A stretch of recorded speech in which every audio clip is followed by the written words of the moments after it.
कहानी की शुरुआत में हमें बताया जाता है कि जादूगरों ने इंसानों से जंग छेड़ दी है। इस जंग में जादूगरों ने अपने बहुत से जादुई जेव और दानवों को युद्ध में उतार दिया है, जिसकी वजह से इंसान बहुत ही आसानी से मारे जाने लगे। जादूगरों का राजा जब सभी इंसानों पे भारी आ पड़ा तो तभी किंग यूथर नामी एक राजा ने जंग में जाने का फैसला कर लिया। किंग यूथर के पास कैलिबर नाम की एक जादुई तलवार थी, जिसकी मदद से उसने जादूगरों के राजा को बहुत ही आसानी से हरा दिया और जादूगरों के हारते ही दुनिया में एक बार फिर से शांति कायम हो गई। इस युद्ध की वजह से किंग यूथर की सेना बहुत ही ज्यादा कमजोर हो चुकी थी। इस मौके का फायदा उठाकर किंग यूथर के भाई वॉटिकन अपनी सेना लेकर वहाँ आ जाता है। दरअसल वॉटिकन कैसे भी करके अपने भाई का राजा हड़पना चाहता है ताकि वो खुद राजा बन सके, पर किंग यूथर के पास जादुई तलवार होने की वजह से अब तक वो उसका कुछ भी नहीं बिगाड़ सका। इसीलिए एक दिन वॉटिकन अपनी पत्नी को एक गुफा में ले जाता है और शैतान से एक डील करता है। इस डील के चलते वॉटिकन अपनी वाइफ को मार कर उसे शैतान को बलि चढ़ा देता है। ऐसा करते ही वो एक नाइट डेमन में बदल जाता है, जिसके पास इतनी शक्तियां थी कि वो किंग यूथर को आसानी से हरा सकता था। लेकिन यूथर को इस बात का पहले से पता चल चुका था कि उसका भाई उसे मारने आ रहा है, इसलिए यूथर अपनी पत्नी और बेटे को लेकर वहाँ से भाग जाता है। लेकिन रास्ते में उसका भाई, जो अब नाइट डेमन में बदल चुका था, यूथर की पत्नी को जान से मार देता है और उसके बाद यूथर अपने बेटे को एक नाव में बैठाकर दूर भेज देता है, जिसके बाद वो अपनी कैलिबर तलवार लेकर नाइट डेमन से फाइट करने लगता है। इसी के साथ ये सीन यहाँ से कट होकर कुछ सालों बाद का समय दिखाया जाता है, जहाँ हमें ये पता चलता है कि किंग यूथर को डेमन नाइट ने मार दिया था, मगर उसका बेटा नदी में बहते हुए एक महिला को मिल जाता है, जिन्होंने उसे ऑर्फन हाउस भेज दिया था।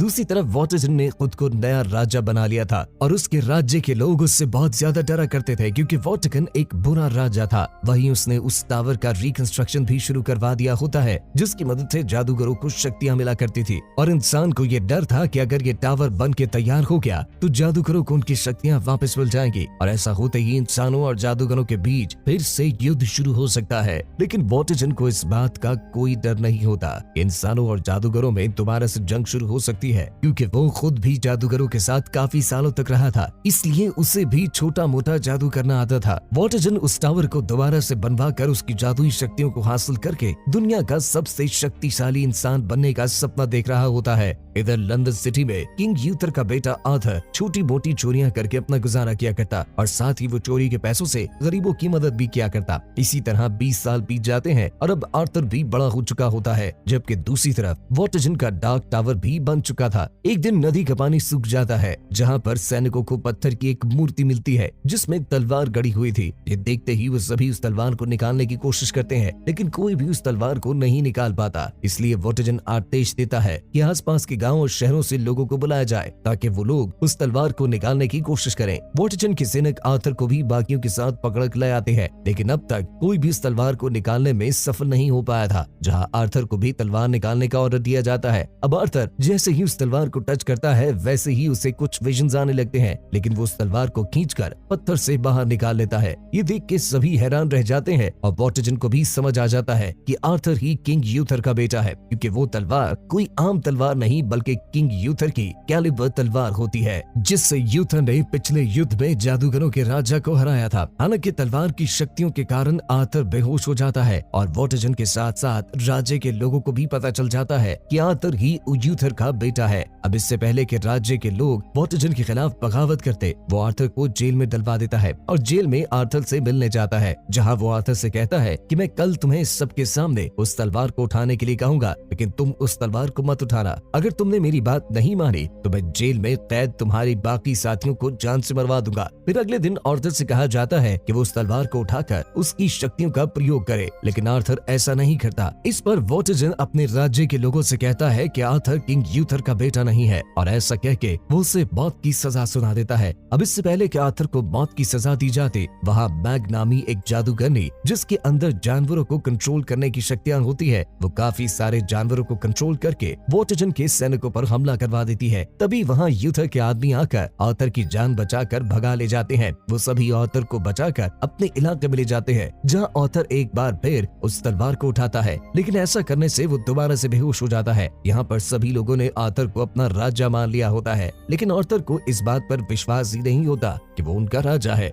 तब मैगी उस तलवार पर अपनी जादुई शक्तियों का प्रयोग करके ये पता कर लेती है कि आर्थर के साथ बचपन में क्या हुआ था। साथ ही साथ उसे ये भी पता चल जाता है कि आर्थर अपनी पुरानी यादें भूल चुका है। वो उसकी यादें वापस लाने के लिए उसे डार्क लैंड में भेजेगी, जहाँ जाकर आर्थर को सब याद आ जाएगा। आगे हम आर्थर को डार्क लैंड की ओर जाते हुए देखते हैं, जहाँ उसका सामना बहुत सारे मैजिकल क्रिएचर से होता है, जिन्हें वो एक एक करके मारते हुए आखिर में उस टावर तक पहुँच जाता है जहाँ जाने के लिए बैग ने उसे कहा था। वहाँ पहुँचते ही उसकी कैलिबर तलवार चमकने लगती है और उस तलवार के चमकते ही आर्थर को सब कुछ याद आ जाता है। अब हमें दिखाया जाता है कि उस दिन डेमन नाइट और यूथर के बीच हुई फाइट में डेमन नाइट भारी पड़ रहा था, लेकिन यूथर ने अपनी कैलिबर तलवार को हवा में उछालकर खुद उसके नीचे आ गया, जिससे वो तलवार यूथर के पेट में जा लगती है और वो पत्थर की मूर्ति में बदलकर पानी में जा गिरता है। दरअसल यूथर ने खुद को पत्थर में इसलिए बदला ताकि वो तलवार डेमन नाइट को न मिल सके, और इस पूरे घटना को छोटा आर्थर एक नाव में बैठकर देख रहा था। इसी के साथ आर्थर का फ्लैशबैक खत्म होता है और हम नेक्स्ट सीन में मैग और आर्थर को देखते हैं। मैग आर्थर को बताती है कि जादूगर और इंसान हमेशा से साथ रहा करते थे, लेकिन वॉर्टिजन ने जादूगरों के राजा को इंसानों के खिलाफ भड़काकर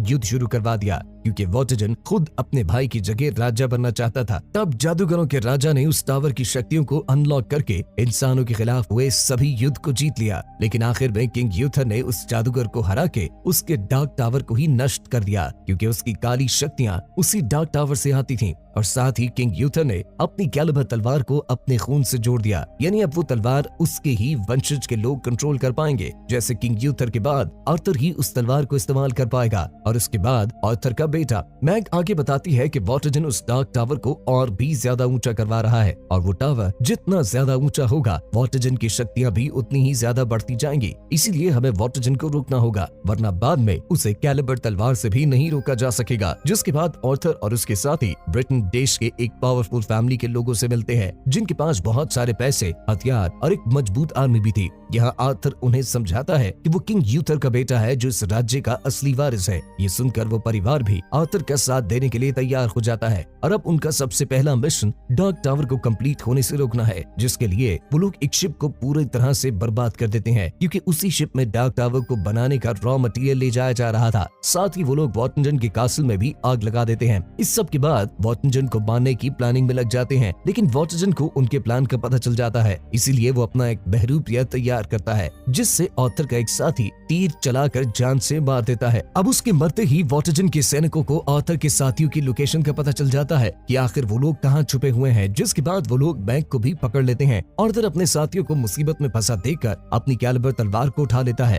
और फिर वो उसके एक ही वार से वॉर्टिजन के सभी सैनिकों को मार गिराता है। ये देखकर हम समझ पाते हैं कि उसकी तलवार में अनलिमिटेड पावर्स है। हालांकि इतने सारे लोगों को मारने के बाद आर्थर को बहुत बुरा फील होता है, क्योंकि वो सैनिक तो सिर्फ अपने राजा के ऑर्डर को फॉलो कर रहे थे और उनकी आर्थर से कोई पर्सनल दुश्मनी नहीं थी। इसी सब में वॉर्टिजन भी उसके एक साथी को जान से मार देता है, जिसके बाद आर्थर अपने बाकी साथियों को एक नाव में बिठाकर दूर चला जाता है। वो आगे जाकर अपनी तलवार को नदी में फेंक देता है। तभी गोडेस ऑफ रिवर नदी में आर्थर की तलवार को पकड़कर आर्थर को भी नदी में खींच लेती है। यहाँ वो आर्थर को भविष्य के विजन्स दिखाती है कि हर तरफ तबाही का मंजर है। इस विजन्स को दिखाने के बाद गोडेस ऑफ रिवर उससे कहती है, अगर तुमने वॉर्टिजन को नहीं हराया तो भविष्य की दुनिया का यही हाल होगा, इसलिए तुम एक सच्चे वॉरियर की तरह वॉर्टिजन से युद्ध करो और उसे हराकर दुनिया में शांति कायम करो। ये सुनकर आर्थर दोबारा से अपनी तलवार उठाता है और युद्ध के लिए तैयार हो जाता है, जहाँ उसके साथी बताते हैं कि राज्य की जनता अब भी तुम्हें ही अपना राजा मानती है। पर उसी समय वॉर्टिजन की आर्मी का एक कमांडर आर्थर को बताता है कि बैग अब भी वॉर्टिजन के कब्जे में है, जिसे छोड़ने के बदले वॉर्टिजन ने तुम्हारी तलवार मांगी है। तब आर्थर मैग को बचाने के लिए अपनी कैलिबर तलवार वॉर्टिजन के कमांडर को दे देता है, जिस पर मैग को छोड़ दिया जाता है। इसीलिए अब मैग वापस आती है और आर्थर के ऊपर एक प्रोटेक्टिव स्पेल करती है, ताकि मैग के द्वारा कंट्रोल किए हुए एनिमल्स उससे कोई नुकसान न पहुंचाए। जिसके बाद आर्थर वॉर्टिजन के कैसल में उसका सामना करने जाता है, जहां वॉर्टिजन को पूरा भरोसा था कि वो अपनी तलवार के बिना उसका कुछ नहीं बिगाड़ सकता। उल्टा वो आर्थर को उसकी ही तलवार से मारने की कोशिश करता है, पर उसी समय बैग अपने जानवरों, पक्षियों और विशाल के सांपों को कैसल में भेज देती है, जो वहां जाते ही वॉर्टिजन पर हमला कर देते हैं। तब वॉर्टिजन कैलिबर तलवार से एक सांप के ऊपर वार करता है, जिससे वो तलवार एक प्लेयर में फंस जाता है और अब उस तलवार को सिर्फ आर्थर ही निकाल सकता था। वहाँ दूसरी तरफ बैग के विशाल सांप और आर्थर के बाकी साथी कैसल में हर तरफ तबाही मचाने लगते हैं। ये देखकर वॉर्टिजन समझ जाता है कि वो उनका सामना नहीं कर सकता, इसीलिए वो पिछली बार की तरह अपनी दूसरी पत्नी को भी मार देता है और दोबारा से डेमन नाइट में बदल जाता है। इसके कुछ देर बाद आर्थर भी कैलिबर तलवार को पिलर से निकालकर और वॉटरजन के साथियों को मारते हुए आखिर में डेमन नाइट से फाइट करने लगता है। इस फाइट में डेमन नाइट जो आर्थर पर भारी पड़ रहा था वो उसे कहता है कि स्वॉर्ड्स बिलोंग टू मी, और यही बात उसे अपने भाई यूथर से भी कही थी। ये सुनकर आर्थर को बहुत ज्यादा गुस्सा आता है और वो गुस्से में डेमन नाइट पर एक के बाद एक कई बार वार करता है, लेकिन वो अब भी डेमन नाइट को नहीं हरा पाता। तब उसे समझ आता है कि अगर वो इस तलवार की शक्तियों का फुल यूज करना चाहता है तो उसे शांत रहना होगा। फिर वो अपने गुस्से को शांत करके डेमन नाइट पर वार करता है, जिससे आखिरकार वो उसे मार के उसकी असली फॉर्म यानी वॉटरजन के रूप में ले आता है, जहाँ घायल होने की वजह से वॉटरजन मारा जाता है। वॉटरजन के बढ़ते ही डार्क टावर भी डिस्ट्रॉय हो जाता है, यानी अब उनके राज्य में फिर से शांति लौट आई है। इस कहानी के लास्ट सीन में हमें दिखाया जाता है कि आर्थर को उस राज्य का राजा बना दिया गया है, और इसी के साथ ये कहानी यहीं एंड हो जाती है।